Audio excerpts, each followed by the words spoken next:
I've been talking about the Orange Farm Boys, how cruel and dangerous they are. But what if I told you the same thing is happening in the biggest township in South Africa? What if I told you that behind the rhythm, the dance, and the joy of Soweto hides a story of jealousy, pain, and tragedy? This is the story of Soweto's 50 ninjas and a boy named Wale Super, whose life was taken for something as small as a cap. In the heart of Protea Glen, Soweto, there lived a young boy, smart, stylish, and full of life. His name was Lerato Nchabeng, but everyone knew him as Wale Super. He was famous in his community, not for crime, not for violence, but for his dance moves, music, and also his fashion sense. The boy was always dressed in his clean bourgeois outfits, shining shoes, colorful caps, and that confident smile that made people love him instantly. He was the kind of boy who brought peace where there was chaos. Always humble, always respectful. Facebook loved him. TikTok loved him. His friends loved him, and also his fans. Sweets was just different. While others fought for street power, he stood for rhythm, talent, and peace. That's what made him powerful and unique. But behind that peace, the streets were boiling. Two groups ruled the corners of Soweto: Amadanko, the stylish bourgeois boys known for dancing, fashion, and clean looks.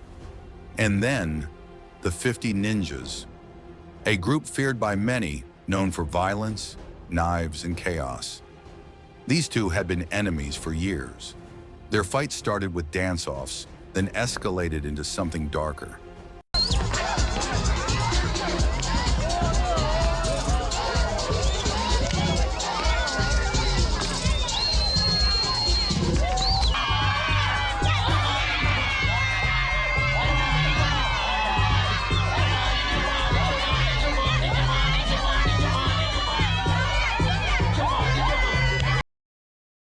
Amadanko believed in swag and dancing. 50 ninjas believed in fear and power, and also gang activities. In Soweto, people said if you saw 50 ninjas coming, you'd better run, because their mission was simple: dominate or destroy anything they come across. One hot afternoon, things took a deadly turn. The 50 ninjas were tired of losing to Amadanko. 50 ninjas wanted revenge and blood for what nobody knows. So they came up with a plan. If we can't catch Amadanko in the streets, we'll catch them at school. That day after classes, when most students had already gone home, the 50 ninjas gathered outside the gates. Armed with knives, pangas, and golf sticks, they were ready for war. Not just a war, a bloody war. When the schoolyard was almost empty, 50 ninjas arrived. They spotted one boy from Amadanko and chased him, but he managed to escape the scene. Furious and humiliated, the 50 ninjas turned back, angry that they had failed to spill blood that day. But destiny had another plan. As they walked away from the school, one of them noticed a familiar face sitting quietly under a tree.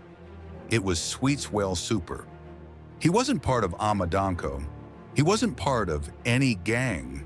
He was just there, watching, probably wondering why young boys were destroying each other. But one of the most feared members of the 50 ninjas, a boy named China, saw him. China, the kind of person who smiled when chaos broke out. He walked straight to Sweets and said, "Give me your cap." Sweets looked up, calm and fearless, and said one word: "No." That word changed everything. China pulled out a knife without remorse and stabbed him brutally. Then he ran, leaving Sweets bleeding under the tree. A good boy was caught in the crossfire of evil. Sweets tried to run back to school. He stumbled toward the school gate, gasping for air, calling for help, but could manage to get farther.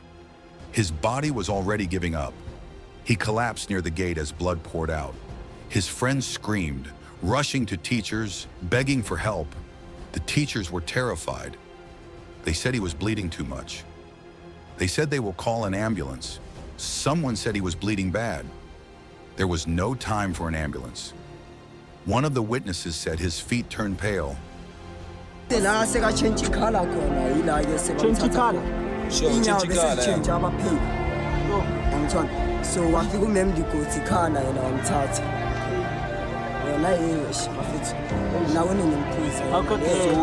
His skin cold. The teacher saw what happened and didn't wait for the ambulance. They took him to the car and rushed to the hospital, but unfortunately, he didn't make it. He passed away. News of Sweet's death spread like wildfire.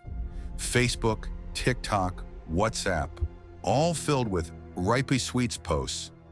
The community of Soweto Protea Glen was heartbroken. They couldn't believe that someone who had brought joy and positivity had been killed over a cap. But many believed it wasn't about the cap. It was jealousy. China couldn't stand that Sweets was loved, talented, respected, and also clean. After the incident, police began hunting China down. He ran from place to place, trying to hide, but his past caught up with him. Eventually, he was arrested, and Sweets finally got justice. But the people of Soweto were not satisfied. Some wanted China dead. Others just wanted peace. On the day of Sweet's funeral, hundreds showed up, wearing suits and wearing bourgeois outfits. There were tears, music, and prayers. Everyone said the same thing. He didn't deserve to die like that. Today, Sweet's Wale Super is remembered not as a gangster, but as a symbol of peace, talent, and light. His story reminds us that in the township, even innocent people can be in danger. Rest in peace, Sweets. Gone too soon, but never forgotten. Thank you for watching. Until next time, stay safe and remember, not every fight is worth your life. Don't forget to like, subscribe, and share so the world never forgets what happened to Sweets.